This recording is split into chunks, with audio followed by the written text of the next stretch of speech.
So yun, good morning mga paps, mga padyak. Ayan. Shout out ko lang si Steven Castro na taga-Kalumpit, Bulacan. Ayan, o, dinayo pa ni Sir kahapon para ipabuild lang itong kanyang project bike na Submit Crazy Boost. Siyempre, dito yan sa Paps Bike Shop. Yan, isa-isayin natin yung mga parts na kabit dito sa kanyang project bike. Tignan nyo naman, kahit nasa malalayong lugar, dito sila pumupunta sa Paps Bike Shop. Itong frame ni sir, ito yung Submit Crazy Boost, yung chameleon purple na nagiging blue, nagiging purple. Naka-tapered na siya. Malalaman yung latest yung gamit nyo ngayon na Submit, meron na siyang dropper post ready. Ayan dito. Naka-boost type, through axle. Meron din siyang chain stay support dito. Yan. 31.6 yung seat post tube na to.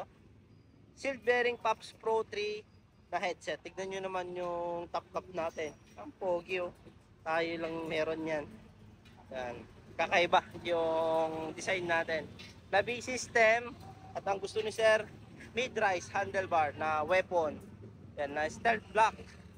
Pops Pro 2 grip, anti-slip design, naka Shimano MT200 brake set.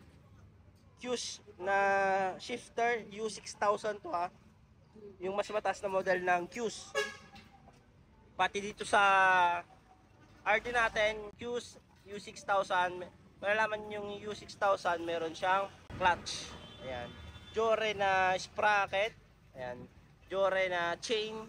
Dito sa crankset natin, Submit. Ito yung kamukha ni Jore. Ayan. 36 teeth. Naka-Manitou marker si sir na manual lockout, tapered, through axle, boost type. Ito yung kagandahan sa fork na to. Yan, dual siya.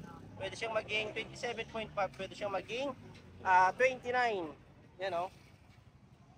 Ito, mamahalin yung gulong ni sir. Maxxis Icon na Max Speed EXO tubeless ready. 29 by 2.0.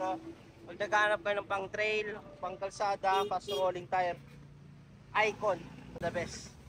Yan.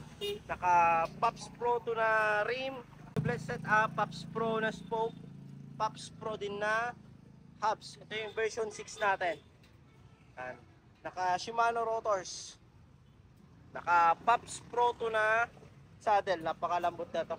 Naghanap kayo ng comfortable yung upuan, ito na yan. Goal na seat post na pagan na to. So yun yung kabuuan ng project bike ni sir. Thank you.